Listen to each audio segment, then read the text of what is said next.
오늘 말씀은 욥기 16장 18절에서 22절입니다. 욥기 16장 18절에서 22절 말씀을 봉독하겠습니다. 구약성경 777쪽입니다. 땅아, 내 피를 가리지 말라. 나의 부르짖음이 쉴 자리를 잡지 못하게 하라. 지금 나의 증인이 하늘에 계시고 나의 중보자가 높은 데 계시니라. 나의 친구는 나를 조롱하고 내 눈은 하나님을 향하여 눈물을 흘리니 사람과 하나님 사이에와 인자와 그 이웃 사이에 중재하시기를 원하노니 수년이 지나면 나는 돌아오지 못할 길로 갈 것임이니라. 아멘. 톨스토이의 안나 카레리나의 첫 문장은 이렇게 시작이 됩니다. 행복한 가정은 모두 비슷한 점이 있지만 불행한 가정은 제각각 다른 모습으로 불행하라.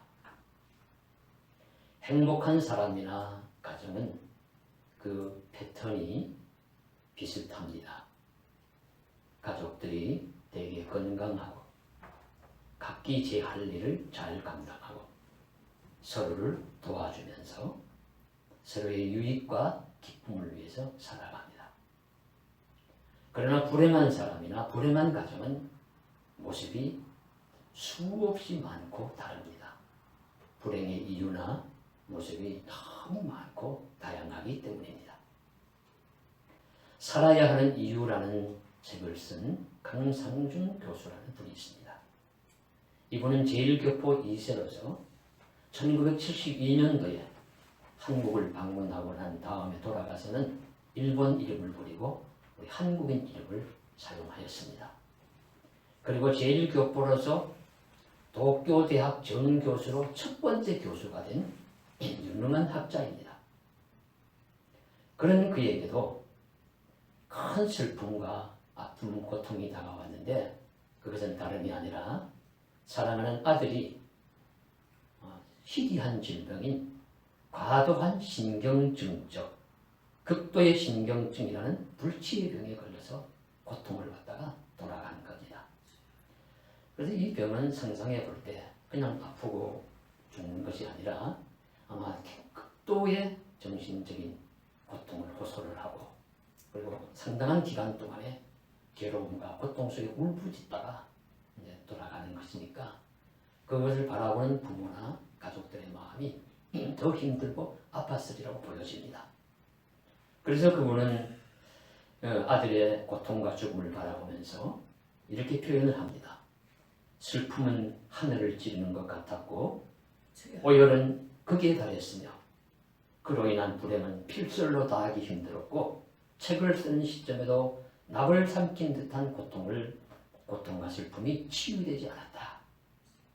이렇게 이야기를 하면서 그리고 그때가 2012년인데 불과 몇 달이 지나니까 일본의 도호쿠 지방에 대지진이 일어나서 그리고 원전 사고와 함께 2만 명이 넘는 사람이 한꺼번에 죽는 겁니다. 그리고 수많은 사람들이 또 질병으로 고통을 당하는 것입니다. 그런 모습을 바라보면서 이런 비참함을 겪고도 그대로 살아야 하는가?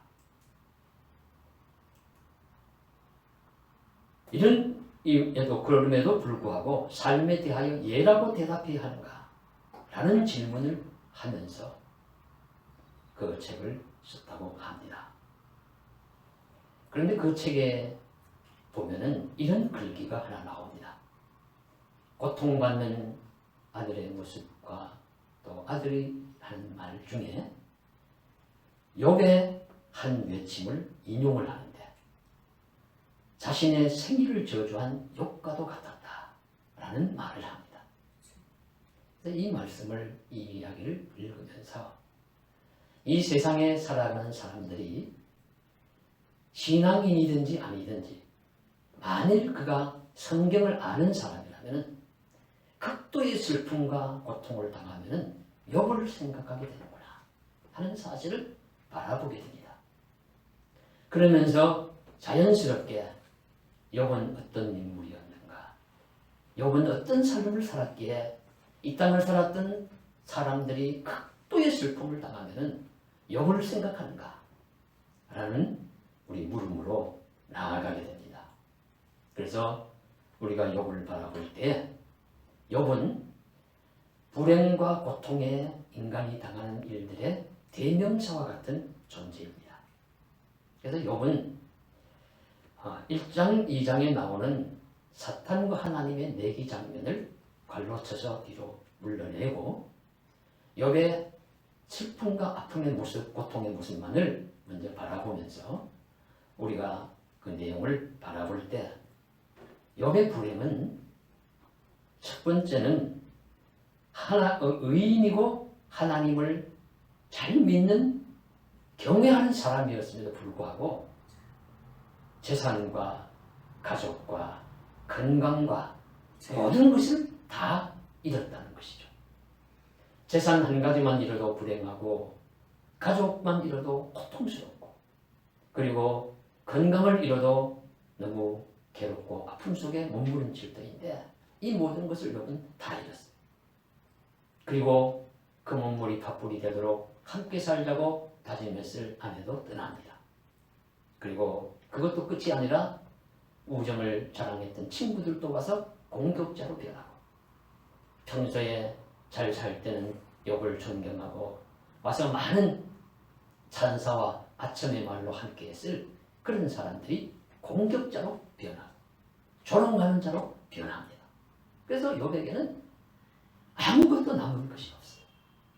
많은 것을 인간이 가질 수 있는 행복과 아름다운 것들에 많은 것을 거의 다 가졌던 자가 모든 것을 다 잃어버린 자가 되었습니다. 그것이 우리 욥의 불행이고 고통인 것입니다. 그러면 이런 일을 당했을 때 욥이 과연 어떻게 대응을 하느냐, 어떻게 살아가느냐 하는 것을 성경은 우리들에게 보여주시면서 우리들에게 크고 작은 어려움과 고통을 당할 때 이렇게 살아라고 가르쳐 주시는 줄로 압니다. 그래서 욥의 이 나아가는 모습을 우리가 바라보는 것이죠. 먼저 처음에는 요셉이 재산을 잃고 가족을 잃었을 때조차도 순응하려고 하고 하나님 신앙에 대한 깊은 믿음을 고백하는 것을 볼 수 있습니다. 그래서 그때 욥이 이렇게 이야기를 합니다.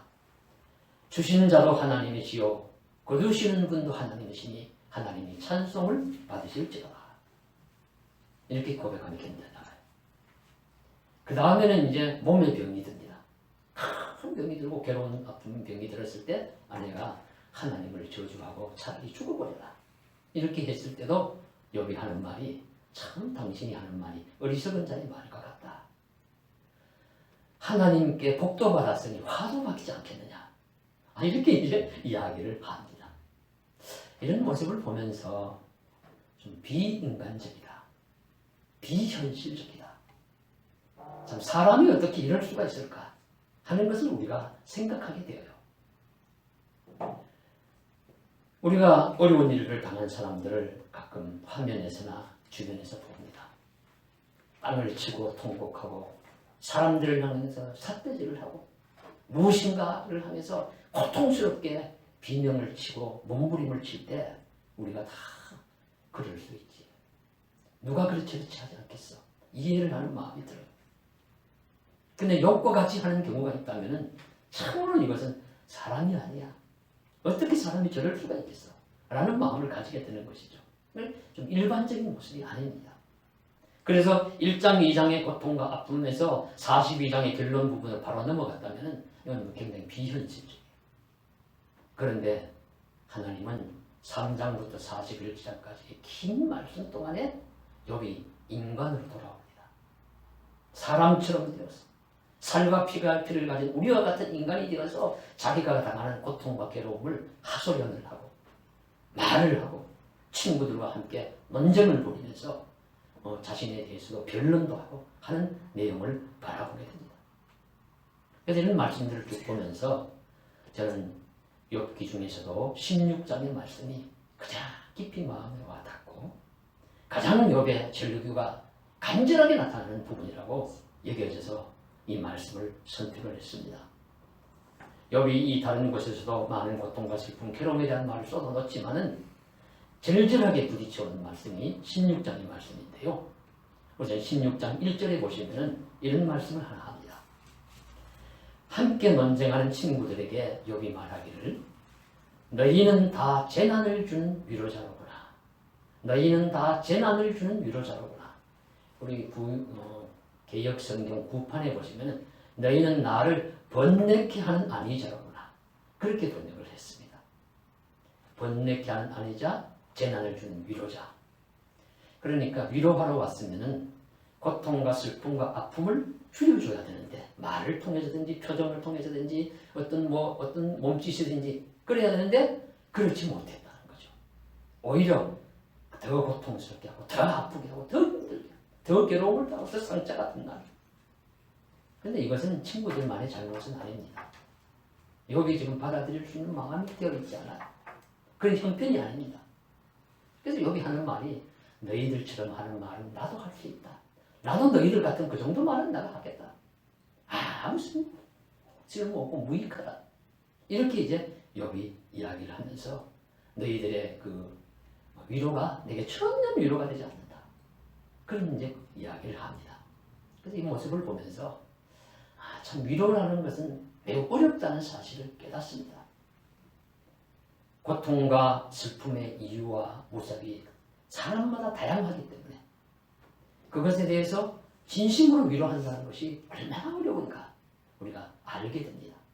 그래서 우리는 서툰 위로자가 되기보다는 성령의 은혜를 받아서 그렇다고 우리가 살면서 나는 위로하지 않아.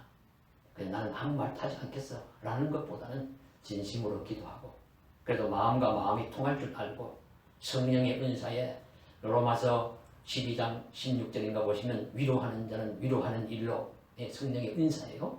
위로의 은사를 하나님께서 나에게 허락해 주심으로써 나의 약한 모습과 서투른 말과 표정일지라도 이 분에게 큰 위로가 되게 해주십시오 하는 간절한 마음으로 다가가서 하나님의 위로자로 살아갈 수 있는 은혜가 넘칠 수 있기를 간절히 소망합니다.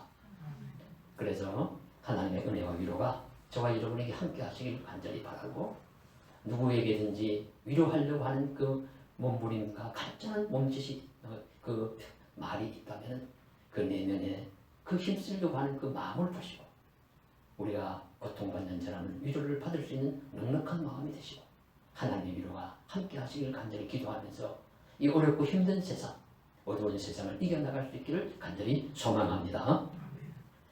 그래서 그 다음에 욥이 이제 쭉 나오는 말씀이요. 특별히 16장 말씀이 왜 마음에 닿느냐 하면은 친구들과 이웃들에게 크게 공격을 하지 않아요. 다른 데서는 서로 막 논쟁을 많이 하는데 여기 16장에 와서는 누구에게 초점을 맞추냐면 하나님께 초점을 맞춥니다.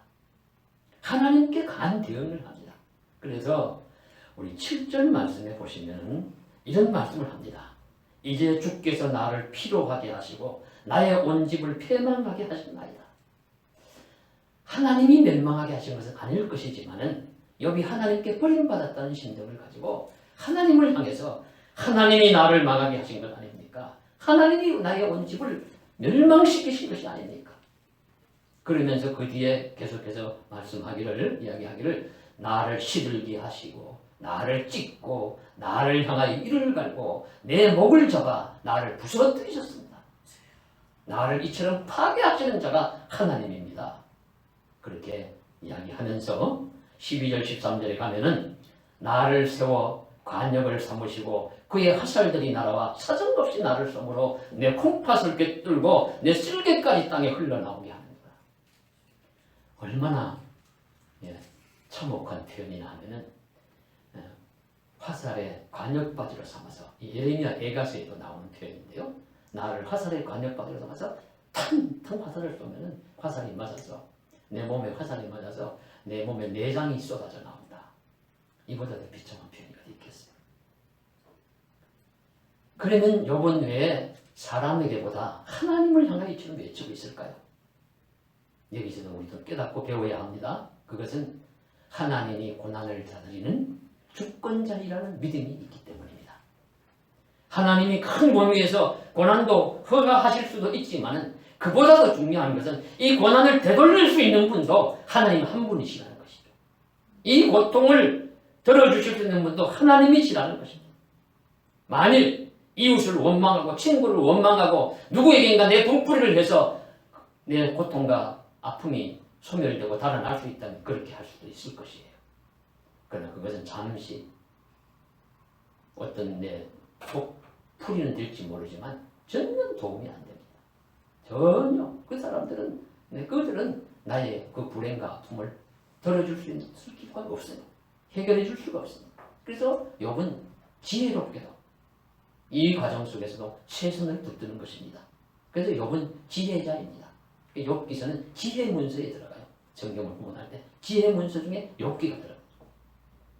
그래서 오늘날 우리들도 혹 아픔이 찾아오면 고통을 당하면 이렇게 대응해야 합니다. 하나님을 바라봐야 합니다. 하나님을 향해서 울부짖어야 합니다. 하나님을 향해서 소리쳐야 합니다. 하나님, 하나님, 주님, 나에게 왜 이렇게 하십니까? 하나님을 향해서 부르짖어야 되죠. 그래서 오늘날 우리들도 여러 가지 어려움이 있다면 하나님을 향해서 울어도 하나님 앞에 가서 울고 몸부림을 쳐도 하나님 앞에서 해야 할 것입니다. 욥은 그 모본을 보여주고 있습니다. 그러면서 이제 오늘 읽은 18절 말씀부터 결정적인 외침이 나오는데 이렇게 이야기합니다. 땅아 내 피를 가리지 말라. 나의 부르짖음이 쉴 자리를 잡지 못하게 하라. 땅에 피가 흘러내리면 땅속으로 스며들어서 땅이 피를 가려주는데 그렇게 하지 말라는 거예요. 왜냐하면 내 아픔, 내 고통의 모습을 내가 바라보면서 내가 부르짖는 건 그치지 않도록 하겠다. 문제가 해결될 때까지는 내 부르짖음 멈추지 말게 해달라고 외치고 있습니다. 그리고 난 다음에 하시는 말씀이 나의 증인이 하늘에 계시고 나의 중보자는 높은 데 계시니라. 나의 친구는 나를 조롱하고 내 눈은 하나님과 사람 사이에 인자와 그 이웃 사이에 중재하시기를 원한다. 하나님을 향해서 눈물을 흘리면서 하나님이 중재자가 되어주시고 하나님이 증인이 되어주셔서 사람과 사람 사이에 하나님과 이웃 사이에서 해석해 주시고 판단해 주시고 올바르게 평가해 달라는 간절한 부르짖음. 이 속에는 문제를 해결해 달라는 간절한 단원이 들어있습니다. 한 손으로 피 흘리는 땅을 붙들고 한 손으로 저 하늘 보좌를 붙들고 하나님 앞에 소리치고 있습니다. 얼마나 간절한지. 그래서 이 어렵고 힘든 문제의 해석자는 하나님이십니다. 사람은 해석할 수가 없어요. 우리가 인생을 살아가면서 드라마나 어떤 참 신문에 나오는 것과 같은 사건 속에 행복하고 복된 일들이 일어날 수도 있습니다. 그러나 그보다는 더 많이 불행하고 어려운 일들이 더 많이 일어나요. 그래서 어떤 지인을 만났는데 그 지인이 만나서 저 모르니까 우리 집에 드라마 같은 일들이 일어났어요. 드라마 같은 일들이 일어났어요. 그러면서 눈물을 글썽글썽 하는 거예요. 그래서 자세한 내용은 제가 물어보지 않았습니다만 그런 것이 인생인데 그런 모든 다양한 일들 속에서 참된 해석을 할 사람이 누가 있습니까? 그래서 여기 친구들은 해석을 잘못하고 들어오죠. 죄인이니까 벌을 받는다. 그러니까 죄인은 벌을 받는데 욥도 죄인이다. 그렇게 이제 공식을 들이면서 들어오지만 욥은 아닙니다. 욥은 처음 전제했듯이 의인이고 하나님을 경외하는 자이었음에도 불구하고 이런 고통을 받았습니다. 맞지 않습니다. 이 공식. 그러니 욥이 수긍할 수가 없고 하나님 앞에 하나님이 해석해달라고 하나님이 평가해달라고 하나님을 향해서 눈물을 흘리고 있습니다. 변호자가 되시고 해석자가 되시고 중재자가 되어주시고 그래서 예수님께서도 십자가 위에서 십자가에 달려 고통을 받고 죽어가는 과정 속에 있으면 얼마나 쓰라린 마음과 아픔이 있겠어요? 그러면은 자기를 향해서 못을 받고 또는 그렇게 하도록 모함을 하고 한 유대인들, 유대 교권자를 향해서 막 욕이라도 하고 너희들이 인간이냐 뭐 그런 얘기를 할 때인데 전혀 그런 모습 나오지 않고 주로 하나님께 초점을 맞춥니다. 아버지여 저들이 하는 짓을 저들이 알고 하지 못하는 짓입니다. 저들을 용서해 주십시오. 엘리 엘리 라마 사박다니 나의 하나님 나의 하나님 어찌하여 나를 버리셨나이까. 아버지여 내 영혼을 아버지 손에 의탁하나이다. 주님을 향해서 오로지 하나님을 향해서 초점을 맞추는 이유는 하나님이 해결자가 되시기 때문에 하나님이 이 모든 과정을 다 아시는 분이시기 때문에 하나님을 향하는 것입니다. 신앙인의 최선입니다. 오늘 우리들도 어려운 일을 당할 때 무엇보다도 하나님을 향해서 눈을 돌리고 얼굴을 향할 수 있기를 간절히 소망합니다. 그리고 하나님께 초점을 맞춰야 하는 이유의 또 한 가지는요. 하나님은 고난을 다스리시는 분일 뿐만 아니라 우리 자기가 택한 백성과 사랑하시는 백성이 고난과 아픔을 눈물을 당할 때 그 고난의 현장으로 뛰어들어오셔서 함께 고난을 당하시면서 이 고난을 문제를 해결해 주시는 분이 하나님이시라는 것입니다. 그러니까 장기판에 장기를 두는 사람처럼 말을 이렇게 움직이는 분이 하나님이 아니시고요. 그 장기판으로 뛰어들어서 장기의 말들이 진이 되어 주신다는 거죠. 이것이 기독교 고통의 신학의 중심되는 내용입니다. 하나님은 멀리서 바라보시면서 이렇군 저렇군 판단만 하시는 분이 아니라 하나님은 그 자리를 뛰어들어오셔서 함께 고난을 겪으시고 함께 문제를 풀어가시고 함께 어려움을 문제를 해결해 주시는 그런 하나님이시다는 것을 말씀해 주시고 있습니다.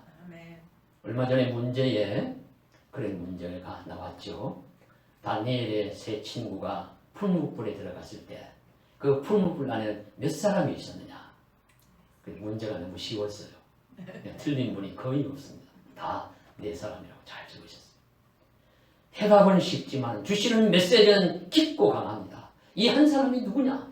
인자와 같은 이 바로 하나님 아니십니까? 하나님이 그 풀물 속으로 친히 들어오셔서 함께 그 불 고통을 이겨내면서 그 세 친구를 살려주신다. 그 세 친구는 누굽니까? 바로 우리들 아닙니까? 우리가 그런 불목불 속에 들어갈지라도 하나님이 오셔서 친히 함께 고통을 당하시면서 우리를 건져주신다. 이 신앙이 그 말씀 속에 들어있는 것입니다.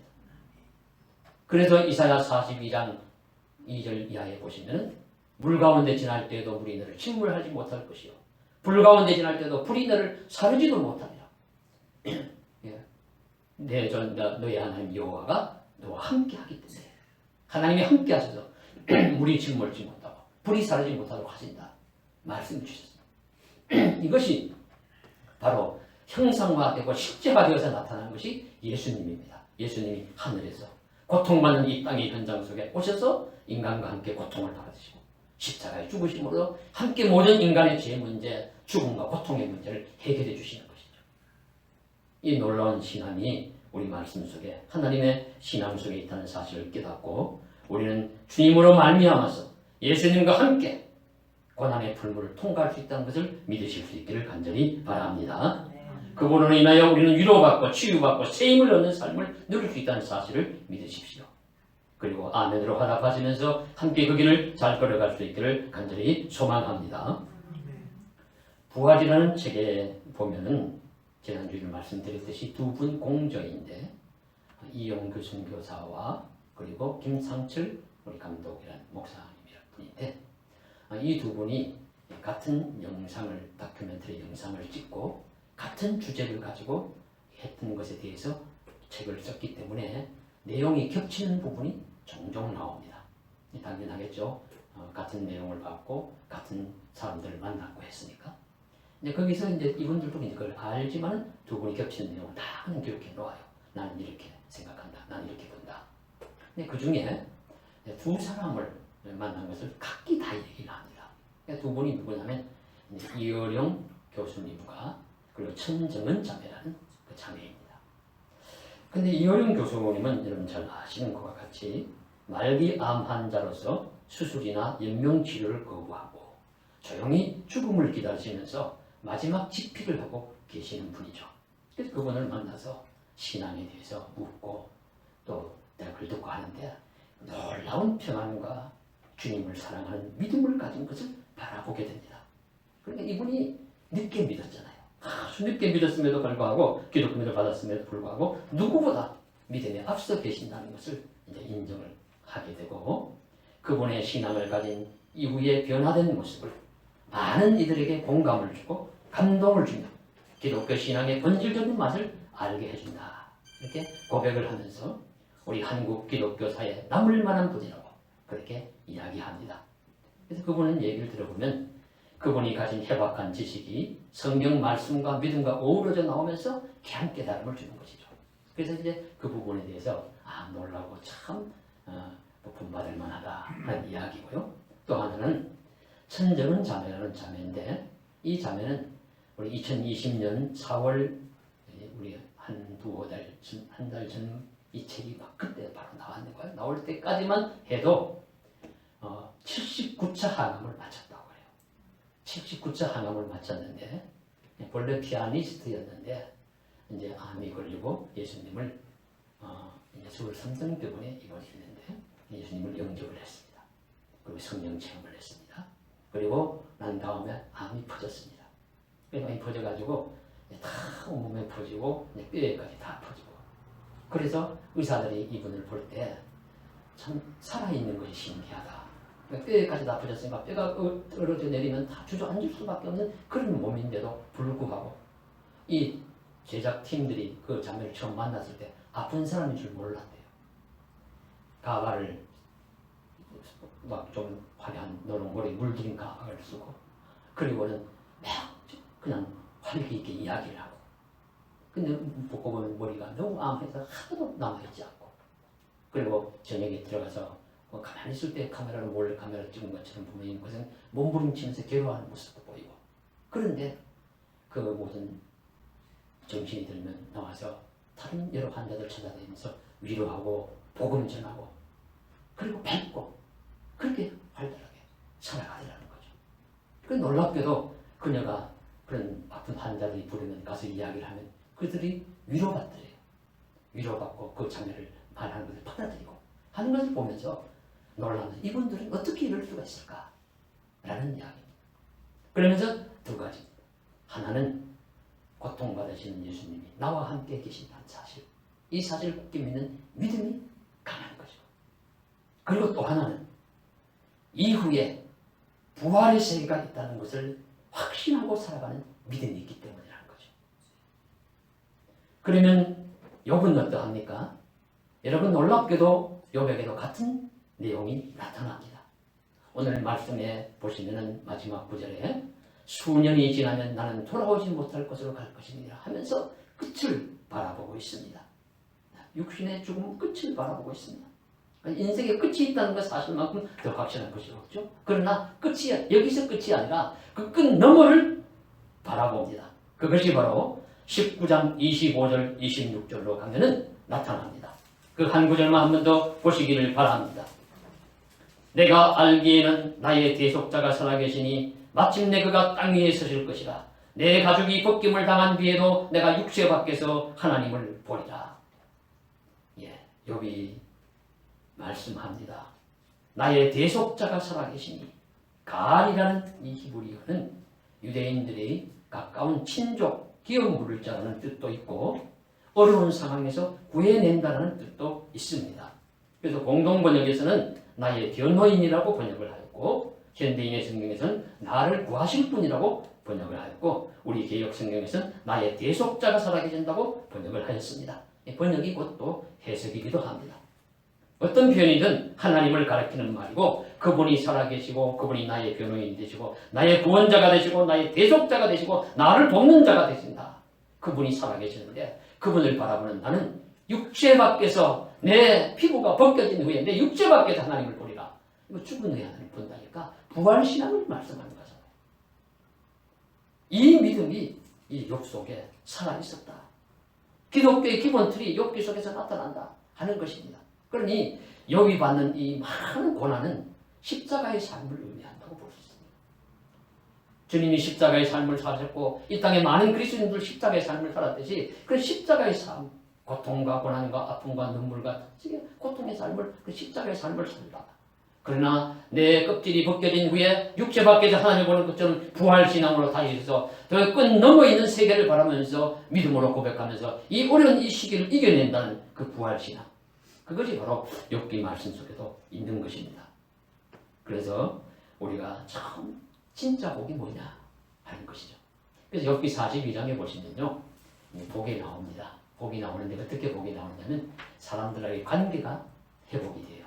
그래서 사람들이 금고리 하나씩을 갖다 주니까 또 그걸 모아서 아마 해서 또 재산이 늘어나는지 모든 재물이 배가가 됩니다. 배가가 되고, 그리고 난 다음에 자녀들도 또 10자녀를 낳아서 똑똑하고 지혜로운 자녀들이 돼요. 그런데요, 저는 말씀을 읽으면서 난 이것이 육체적으로 주는 것이라면 나는 복이 아니라고 생각을 했습니다. 육체적으로 준다면은, 세상적으로 주는 복이라고 하면은 이미 잃어버린 자녀를 어디 다시 찾아올 수 있겠습니까? 아무리 좋은 자녀가 떠온다 하더라도. 그러니 이것은 하나님 나라에서 주시는 복을 말씀하시는 내용이라고 보여져요. 그래서 진정한 복은 우리 너머의 세계에 있다. 우리 끝을 넘어가는 세계 속에 하나님이 주시는 진정한 복이 있다는 사실을 우리들에게 가르쳐 주시고 있다고 말씀으로 저는 깨닫습니다. 그래서 오늘 말씀에서 깨닫고 강조하는 것은 우리 신앙인은 현재를 살지만 끝을 생각하면서 살아야 합니다. 내가 하는 모든 일이 언젠가는 끝날 때가 있다는 것입니다. 끝을 생각한다는 것은 지혜로운 삶을 살게 해줍니다. 우리 기독교 신앙이야말로, 성경이야말로 늘 끝을 생각해야 합니다. 내가 피난한 삶을 살아도 끝날 때가 있고, 내가 부귀와 영화가 극에 달해도 역시 끝날 때가 있습니다. 그러나 보이는 모든 것이 끝이 아닙니다. 그것은 끝이 아니라 모든 것이 무로 돌아가고 험한 것으로 돌아가 흑사가 되는 삶이 아닙니다. 그 끝이라고 보이는 것 너머에 우리를 기다리는 것이 있습니다. 죽음 너머의 세계가 있다는 것, 우리의 신앙은 그것을 바라보게 하는 것입니다. 내가 육체 밖에서 하나님을 보리라. 이 믿음이야말로 이 세상에서 당하는 모든 불행과 고통을 이겨낼 수 있는 가장 큰 힘이 될 수 있을 줄로 믿습니다. 사랑하는 성도 여러분, 사람의 삶은 이사야서의 말씀처럼, 예수님도 마태복음 12장에 인용하신 것처럼 상한 갈대와도 같고 꺼져가는 심지와도 같습니다. 인생이 행복하고 감사하고 기쁨으로만 수놓아진다면 참으로 좋겠습니다만, 그러나 우리는 생각지 못하는 때에 어려움과 고통도 당할 수 있습니다. 그때 우리는 욥을 생각하면서 욥의 삶을 배울 수 있기를 바랍니다. 욥과 같은 고난을 당하더라도 우리는 욥처럼 당하진 않을 거예요. 그렇게 허락하시지 않을 겁니다. 그러나 그런 고난 속에서라도 하나님을 붙들고 하나님 앞에 절규하고 내 고통과 불행을 해결해 주시는 유일한 분 하나님이라는 사실을 알고 하나님께 부르짖습니다. 그리고 그 하나님은 고난을 다스리는 주권자이시기도 하시지만, 그러나 그 하나님은 그냥 멀리서 바라보시는 분이 아니라 고난의 현장 속으로 나와 함께 불구덩이 가운데라도 뛰어들어서 나를 살리실 분, 도와주실 분이라는 사실을 우리가 믿어야 합니다. 그래서 주님과 함께, 하나님과 함께, 예수님과 함께 그 고난의 풀무불을 통과할 수 있는 것이 참 믿음의 길인 줄로 믿습니다. 그리고 보이는 이 세상 언젠가는 끝이 있을 줄 믿고 그 끝 너머에 있는 하나님의 세계, 부활 세계를 바라보면서 오늘의 어려움과 고통을 이겨내는 것, 참된 부활신앙으로 믿음으로 살아가는 성도의 길인 줄로 믿습니다. 우리도 오늘의 어렵고 힘들고 고통스러운 문제를 믿음으로 이기며 빛의 세계로 나아갈 수 있는 저와 여러분 되시기를 주님의 이름으로 간절히 축원합니다. 기도드리겠습니다. 사랑하는 하나님 아버지, 오늘도 주님의 은혜 가운데 말씀과 기도로 하루를 또 보내게 되었습니다. 주님, 우리가 당하는 어려움이 욥과 같을 리는 있겠습니까? 욥은 하나의 예시로 보여주셨을 겁니다. 이런 상황 속에서도 욥은 하나님을 향해서 불을 짓고 하나님을 바라보면서 믿음을 지키고 또 하나님께 몸부림치면서 해답을 얻기를 원했고, 그럴 때 하나님이 함께 하셔서 그 어려운 고난을 견디게 하시고 이기게 하실 것이요, 그리고 그 너머에도 영원한 부활 세계에서 승리하게 하실 것을 바라보게 하시는 줄로 믿습니다. 큰 믿음 주셔서, 확고한 믿음 주셔서 이런 믿음으로 승리하는 이 땅이 되게 하여 주옵소서. 붙들어 주실 줄 믿습니다. 예수님을 받들어 간절히 기도드리옵나이다. 아멘.